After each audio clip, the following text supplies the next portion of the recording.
ओम श्री गणेशाय नमः। श्री शिव महापुराण रुद्र संहिता सती खंड 26वां अध्याय। इस अध्याय में हम जानेंगे सती के उपाख्यान में शिव के साथ दक्ष का विरोध वर्णन। ब्रह्मा जी बोले, हे नारद, पूर्व काल में प्रयाग में एकत्रित हुए समस्त मुनियों तथा महात्माओं का विधि विधान से एक बहुत बड़ा यज्ञ हुआ। उस यज्ञ में सिद्धगण, सनक आदि देवर्षि, प्रजापति, देवता तथा ब्रह्म का साक्षात्कार करने वाले ज्ञानी आए। मैं भी मूर्तिमान महातेजस्वी निगमों और आगमों से युक्त हो सपरिवार वहां गया था। अनेक प्रकार के उत्सवों के साथ वहां उनका विचित्र समाज जुटा था। वहां अनेक शास्त्रों से संबंधित ज्ञान चर्चा होने लगी। हे मुनि, उसी समय सती और पार्षदों के साथ त्रिलोक हितकारी, सृष्टिकर्ता एवं सबके स्वामी भगवान रुद्र भी वहां पहुँचे। शिव को देखकर संपूर्ण देवताओं, सिद्धों, मुनियों और मैंने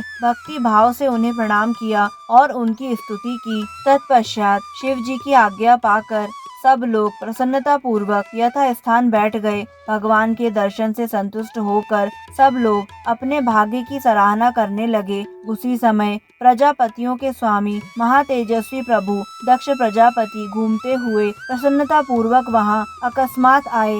वे मुझे प्रणाम कर मेरी आज्ञा से वहां बैठ गए। वे दक्ष ब्रह्मांड के अधिपति और सबके मान्य थे, परंतु अहंकारी तथा तत्व ज्ञान से शून्य थे। उस समय समस्त देवर्षियों ने नतमस्तक हो स्तुति और प्रणाम द्वारा दोनों हाथ जोड़कर उत्तम तेज युक्त दक्ष का आदर सत्कार किया। किंतु नाना प्रकार के लीला विहार करने वाले सबके स्वामी और परम रक्षक महेश्वर ने उस समय दक्ष को प्रणाम नहीं किया। वे अपने आसन पर बैठे ही रह गए। महादेव जी को मस्तक न झुकाते देख मेरे पुत्र दक्ष मन ही मन अप्रसन्न हो गए। दक्ष प्रजापति रुद्र पर कुपित हो गए। ज्ञान शून्य तथा महान अहंकारी दक्ष महाप्रभु रुद्र को क्रूर दृष्टि से देखकर सबको सुनाते हुए उच्च स्वर में कहने लगे। दक्ष बोले, ये सब देवता, असुर, श्रेष्ठ ब्राह्मण तथा ऋषि मुझे विशेष रूप से मस्तक झुकाते हैं, परंतु वह जो प्रेतों और पिशाचों से घिरा हुआ महामनस्वी है, वह दुष्ट मनुष्य के समान कैसे हो गया? शमशान में निवास करने वाला निर्लज्ज मुझे इस समय प्रणाम क्यों नहीं करता? इसके वेदोक्त कर्म लुप्त हो गए हैं। यह भूतों और पिशाचों से सेवित हो मतवाला बना रहता है, शास्त्रीय विधि से रहित है तथा नीति मार्ग को सदा कलंकित करता है। इसके साथ रहने वाले या इसका अनुसरण करने वाले लोग पाखंडी, दुष्ट, पापाचारी तथा ब्राह्मणों को देखकर उद्दंडता पूर्वक उसकी निंदा करने वाले होते हैं। यह स्वयं ही स्त्री में आसक्त रहने वाला तथा रति कर्म में ही दक्ष है, अतः मैं इसे शाप देने के लिए उद्यत हूँ। ब्रह्मा जी बोले। इस प्रकार कहकर वे महादुष्ट दक्ष कुपित होकर रुद्र के प्रति कहने लगे, हे ब्राह्मणों एवं देवताओं, यह रुद्र मेरे तथा आप सभी के द्वारा वध्य है। दक्ष बोले, मैं इस रुद्र को यज्ञ से बहिष्कृत करता हूँ। यह चारों वर्णों से बाहर शमशान में निवास करने वाला तथा उत्तम कुल और जन्म से हीन है, इसलिए यह देवताओं के साथ यज्ञ में भाग न पाए। ब्रह्मा जी बोले, हे नारद, दक्ष की कही हुई यह बात सुनकर भृगु आदि बहुत से महर्षि रुद्रदेव को दुष्ट मानकर देवताओं के साथ उनकी निंदा करने लगे। दक्ष की बात सुनकर गणेश्वर नंदी को बड़ा रोष हुआ। उनके नेत्र चंचल हो उठे और वे दक्ष को शाप देने के विचार से तुरंत इस प्रकार कहने लगे। नंदीश्वर बोले, हे शठ महामूढ़, हे दुष्ट बुद्धि दक्ष, तुमने मेरे स्वामी महेश्वर को यज्ञ से बहिष्कृत क्यों कर दिया? जिनके स्मरण मात्र से यज्ञ सफल और तीर्थ पवित्र हो जाते हैं, उन्हीं महादेव जी को तुमने शाप कैसे दे दिया? हे दुर्बुद्धि दक्ष, तुमने ब्राह्मण जाति की चपलता से प्रेरित हो इन निर्दोष महाप्रभु रुद्रदेव को व्यर्थ ही शाप दिया और इनका उपहास किया है। हे ब्राह्मणाधम, जिन्होंने इस जगत की सृष्टि की है, जो इसका पालन करते हैं और अंत में जिनके द्वारा इसका संहार होता है,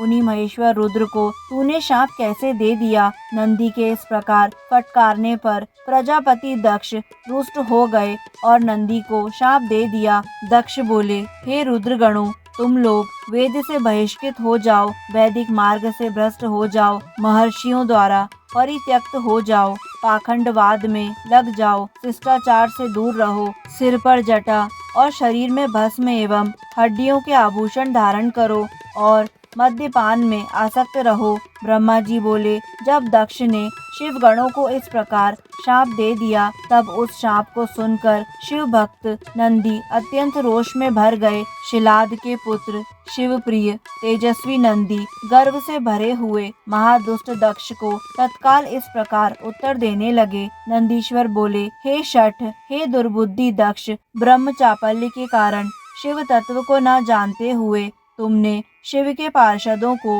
व्यर्थ ही शाप दिया है। हे अहंकारी दक्ष, दूषित चित्त वाले मूढ़ भृगु आदि ने भी ब्राह्मण तत्व के अभिमान में आकर महाप्रभु महेश्वर का उपहास किया है। अतः यहाँ जो भगवान रुद्र से विमुख तुम जैसे खल ब्राह्मण विद्यमान हैं, उनको मैं रुद्र तेज के प्रभाव से शाप दे रहा हूँ। तुम जैसे ब्राह्मण कर्म फल के प्रशंसक वेदवाद में फंसकर वेद के तत्व ज्ञान से शून्य हो जाएं, वे ब्राह्मण सदा भोगों में तन्मय रहकर स्वर्ग को ही सबसे बड़ा पुरुषार्थ मानते हुए स्वर्ग से बढ़कर दूसरी कोई वस्तु नहीं है, ऐसा कहते रहें तथा क्रोध, लोभ एवं मद से युक्त निर्लज्ज और भिक्षुक बने रहें। कितने ही ब्राह्मण वेद मार्ग को सामने रखकर शूद्रों का यज्ञ कराने वाले और दरिद्र होंगे, वे सदा दान लेने में लगे रहेंगे। दूषित दान ग्रहण करने के कारण वे सबके सब नरकगामी होंगे। हे दक्ष,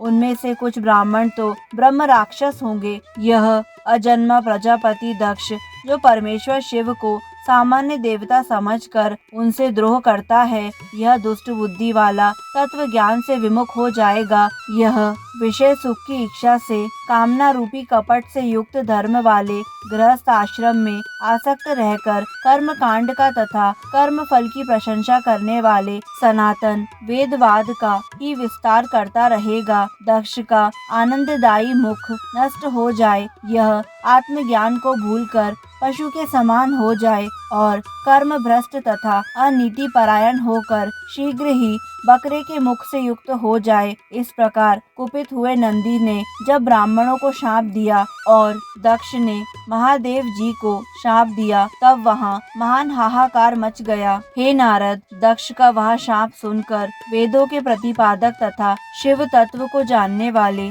मैंने उस दक्ष की तथा भृगु आदि ब्राह्मणों की बारंबार निंदा की। सदाशिव महादेव जी भी नंदी की वह बात सुनकर हंसते हुए और समझाते हुए मधुर वचन कहने लगे। सदाशिव बोले, हे नंदिन, मेरी बात सुनो। हे महाप्राज्ञ, तुम्हें क्रोध नहीं करना चाहिए। तुमने भ्रम से यह समझकर कि मुझे शाप दिया गया है, व्यर्थ में ही ब्राह्मण कुल को शाप दे डाला। वेद मंत्राक्षरमय और सूक्तमय है। उसके प्रत्येक सूक्त में समस्त देहधारियों की आत्मा प्रतिष्ठित है। उन मंत्रों के ज्ञाता नित्य आत्मवेत्ता हैं। इसलिए तुम रोषवश उन्हें शाप न दो। किसी कुत्सित बुद्धि वाले को भी कभी वेदों को शाप नहीं देना चाहिए। इस समय मुझे शाप नहीं मिला है, इस बात को तुम्हें ठीक ठीक समझना चाहिए। हे महामते, तुम तो सनकादियों को भी तत्व ज्ञान का उपदेश देने वाले हो, अतः शांत हो जाओ। मैं ही यज्ञ हूँ, मैं ही यज्ञ कर्म हूँ, यज्ञों के अंग भी मैं ही हूँ, यज्ञ की आत्मा मैं ही हूँ, यज्ञ परायण यजमान मैं ही हूँ और यज्ञ से बहिष्कृत भी मैं ही हूँ। यज्ञ कौन है, तुम कौन हो और ये कौन है? वास्तव में सब मैं ही हूँ। तुम अपनी बुद्धि से इस बात का विचार करो। तुमने ब्राह्मणों को व्यर्थ ही शाप दिया है। हे महामते, हे नंदिन, तुम तत्व ज्ञान के द्वारा प्रपंच रचना को दूर करके विवेक परायण, स्वस्थ तथा क्रोध आदि से रहित हो जाओ। ब्रह्मा जी बोले। इस प्रकार भगवान शिव द्वारा समझाए जाने पर वे नंदी परम ज्ञान से युक्त और क्रोध रहित होकर शांत हो गए। वे भगवान शिव भी अपने प्राण प्रिय गण नंदी को बोध प्रदान करके गणों सहित वहां से प्रसन्नता पूर्वक अपने स्थान को चले गए। इधर रोष से युक्त दक्ष भी चित्त में शिव के प्रति द्रोह युक्त होकर ब्राह्मणों के साथ अपने स्थान को लौट गए। उस समय रुद्र को शाप दिए जाने की घटना का स्मरण करके दक्ष सदा महान रोष से भरे रहते थे। मूर्ख बुद्धि वाले वे शिव के प्रति श्रद्धा को त्याग कर शिव पूजकों की निंदा करने लगे। हे तात, इस प्रकार परमात्मा शंभु के साथ दुर्व्यवहार करके दक्ष ने अपनी जिस दुष्ट बुद्धि का परिचय दिया था वह मैंने आपको बता दिया। अब उनकी और बड़ी दुर्बुद्धि के विषय में सुनिए, मैं बता रहा हूँ। इस प्रकार श्री शिव महापुराण के अंतर्गत द्वितीय रुद्र संहिता के द्वितीय सती खंड में सती के उपाख्यान में शिव के साथ दक्ष का विरोध वर्णन नामक 26वां अध्याय पूर्ण हुआ। दोस्तों, आगे आने वाले सभी अध्यायों को निरंतर सुनने के लिए हमारे YouTube चैनल आध्यात्मिक कथाएं को लाइक करें, सब्सक्राइब करें और बेल आइकन पर प्रेस करें। धन्यवाद।